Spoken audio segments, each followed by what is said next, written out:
எங்கள் விதிப்படியே எடுத்திங்கன்னா இன்றைக்கி இளையராஜா, கங்கை அமரன், இல்லை வெங்கட் பிரபு, இல்லை பிரேம்ஜி, யுவன் சங்கர் ராஜா, நீங்கள் பரம்பரையே எடுத்திங்கன்னா எல்லாருக்குமே ஒரு அடையாளங்கிறது இளையராஜாவாக இருந்தாலும், இந்த இளையராஜாங்கிற ஒன்று அதுக்கு முன்னால் பாவல பிரதர்ஸ் அப்படிங்கிற பேர்லாம் அண்ணன் தம்பிகளாம் ஒன்றா சேர்ந்து தான் நாங்கள் ஒர்க் பண்ணிகிட்டு இருந்தோம்.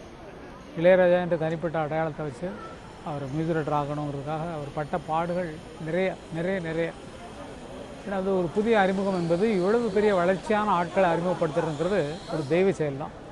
பல இடங்களில் நாங்கள் வேலை செஞ்ச போதும் அது எந்த வேலையுமே எங்களுக்கு வெற்றி பெறவில்லை. அது வந்தோம், அதனால் மியூசிக் டைரக்டர் ஆனோம் அப்படின்னு பாதியில் ஒரு பாட்டு எடுத்தோன்னே அந்த படம் போச்சு போய் அதற்கு மேலே மூவ் பண்ண முடியாதபடிக்கு சூழ்நிலையில் அடைச்சி போயிருந்தோம்.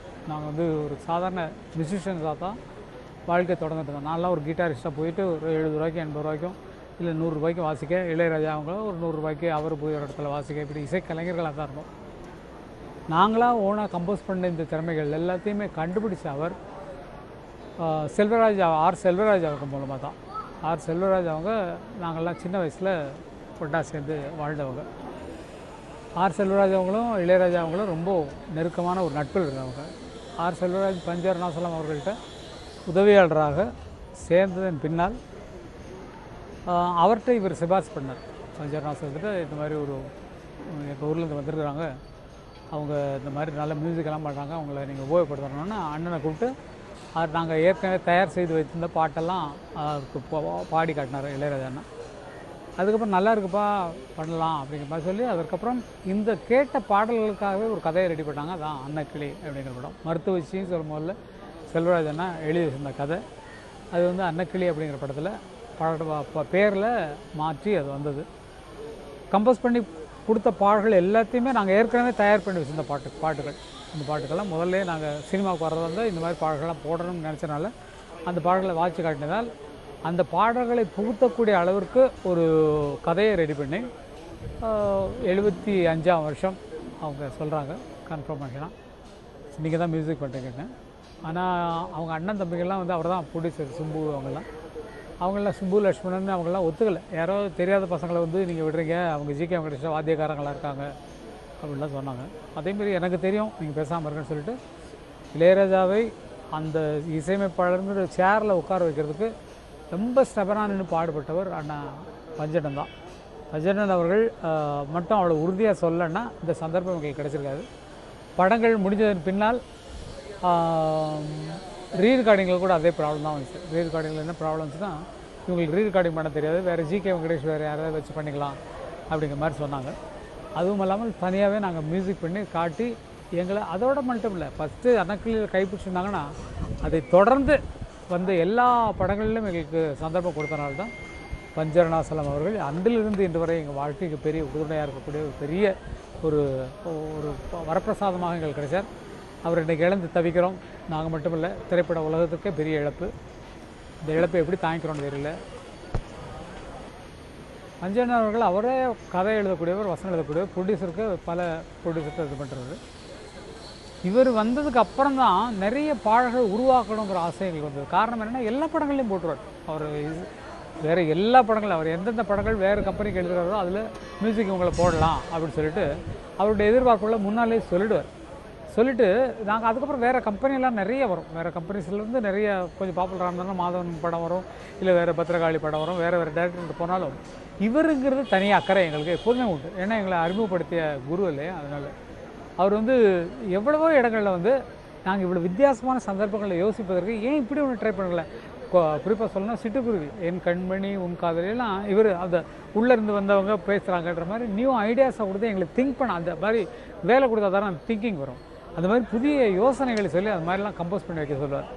ரொம்ப அதே மாதிரி ஏவிஎம் கம்பெனியில் அது வரைக்கும் எம்எஸ் அவங்க தான் ஒர்க் பண்ணிட்டுருந்தாங்க. இவர் வந்ததுக்கப்புறம் எல்லா படங்களுக்கும் இசையமைக்கக்கூடிய பெரிய வாய்ப்பு. எல்லாம்னா என்ன எல்லாமாக இருந்தார். எங்களுக்கு வந்து ஆலோசகராக இருந்தார், ஒரு அண்ணனாக இருந்தார், ஒரு குருவாக இருந்தார், ஒரு இயக்குநராக இருந்தார், எங்களை வழிநடத்த செல்லக்கூடிய ஒரு பெரிய ஆளாக இருந்தார். ரொம்ப பெரிய செயல்களை எங்கள் வாழ்க்கையில் அற்புதங்களில் எங்கள் குடும்ப விழாக்களில் போன ஒரு லாஸ்ட்டாக கலந்துட்டது யுவன் சங்கர் ராஜாவுடைய குழந்தை பேர் வைக்கிற விழாவில் வந்து கலந்துட்டார். அதுக்கப்புறம் இப்படி தான் பார்க்குறோம். எல்லா விதமாக எங்கள் குடும்பம், எங்கள் பரம்பரை, எங்கள் தலைமுறைக்கு பெரிய ஆளாக இருந்து உதவி செய்த அவரை என்றைக்கு மறக்க முடியாது. அவர் கடவுள் நிலைக்கு போயிட்டார். அங்கேருந்து அவருடைய ஆசீர்வாதத்தினால் இன்னும் மேலே வருவோம் என்ற நம்பிக்கை இருக்குது. அவர் பரிபூர்ண ஆசைனால் பெரிய இழப்பு, பெரிய இழப்பு, பெரிய பெரிய இழப்பு, சொல்ல முடியல. அவர் எழுதின பாடல்கள் பார்த்திங்கன்னா நிறைய மணமகளே மருமகளே வாவா இருக்கலாம், இல்லை பூ போல பிறக்கும் பாடலாக இருக்கட்டும், பொன்னெழில் பூத்தது புதுவானில், இதெல்லாம் ரொம்ப இலக்கியத்தனமான பாடல்கள் நிறைய எழுதியிருக்காரு. அவர் எழுதின பாடல்களில் கவிஞர் ஐயாவுக்கு ஈடாக இருக்கும். அதெல்லாம் கவிஞர் ஐயா பாட்டுன்னு நம்மளாம் நினச்சிக்கிட்ட நேரம். பொன்னெழில் பூத்தது புதுவானில், ராஜா என்பார் மந்திரி என்பார், இந்த மாதிரி தத்துவ பாடல்கள் நிறைய, வாழ்வே மாயமா அப்படிங்கிற பாட்டு நிறைய பாடல்கள் அவருடைய பாடல்கள் சொல்லலாம்.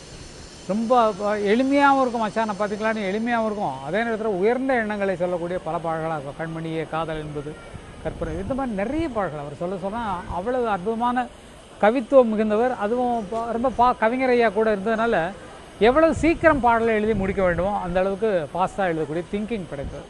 ஒரு பாட்டுக்கு பல பேர் 2-3 நாள் எடுத்துக்குவாங்கன்னா, இவர் அன்றைக்கே வந்தாரா கம்போசிங்கில் அன்றைக்கே முடிச்சு கொடுத்துட்டு போடுவார் பாட்டை. அந்த அளவுக்கு கவிஞரை போலவே மற்றொரு கவி பேரரசாக திகழ்ந்தவர் அவர். நிறைய சாதனைகள் அவருடைய சாதனைகள். படங்களும் பொறுத்த வரைக்கும் அதே மாதிரி தான். ஒவ்வொரு படமும் ஒரு வித்தியாசமான கோரத்தில் இருக்கும். மகரிஷி அவங்க எழுதின கதை தான் புவனா ஒரு கேள்விக்குறி அப்படிங்கிற படம். அது ரஜினிகாந்தோட லைஃப் எப்படி மாற்றுச்சு அப்படிங்கிறது உங்களுக்கு நல்லா தெரியும். அதே மாதிரி எங்கேயோ கேட்ட குரல் எல்லாம் ரஜினி இப்படி தான் ஆக்ட் பண்ணுவார்ன்றத இல்லை இப்படியும் ஆக்ட் பண்ணுவார் அப்படின்னு சொல்லி பண்ண வச்சது. இன்றைக்கு வரைக்கும் அந்த ஸ்டைல் அவர்கிட்ட ஒட்டிகிட்டு இருக்கோம். அது பெரிய காரணம். அதுவும் அல்லாமல் மிக அதிகமான வெற்றி படங்கள் ரஜினிகாந்துக்கும் கமலஹாசனுக்கும் மற்ற நடிகர் ஜெய்சங்கருக்கும் எல்லாருக்கும் கொடுத்தவர். என்னை பொறுத்த வரைக்கும் ஒன்று சொல்லணும்னா, அவர் பிறப்பு எதுக்கு அப்படின்னா, தன்னை அடையாளம் காட்டி கொண்டிருந்தாலும் மிக திறமையானவர்களை உச்சத்தில் கொண்டு வந்து சேர்ப்பதற்கான பிறவி இந்த பிறவின்னு நினைக்கிறேன். ஏன்னா உதாரணத்துக்கு இளையராஜா, நான், ரஜினி சார், கமல், இத்தனை உன்னதமான டாப்பில் புள்ளி வச்சு சொல்லக்கூடிய ஆட்கள் எல்லாமே இவர் கையினால் வளர்ந்தவங்க நினைக்கும் போது எங்களுக்காகவே பிறந்த மகான், எங்களுக்காகவே வாழ்ந்த மகான், எங்களுக்காகவே வேலை தந்து உயரத்தில் ஏற்றிவிட்ட மகான் அப்படின்னு தான் சொல்லணும். அந்த மகான்களோடு சேர்ந்து இருக்கக்கூடிய குரு சிஷியர்களாக இருப்பதில் ரொம்ப ரொம்ப மகிழ்ச்சி. அவருடைய ஆசீர்வாதம் என்றைக்கும் எங்களுக்கு இருந்துகிட்டு இருக்குங்கிற நம்பிக்கை எங்களுக்கு இருக்குது. இன்னும் நல்லா இருப்போம் எல்லாருமே. நன்றி.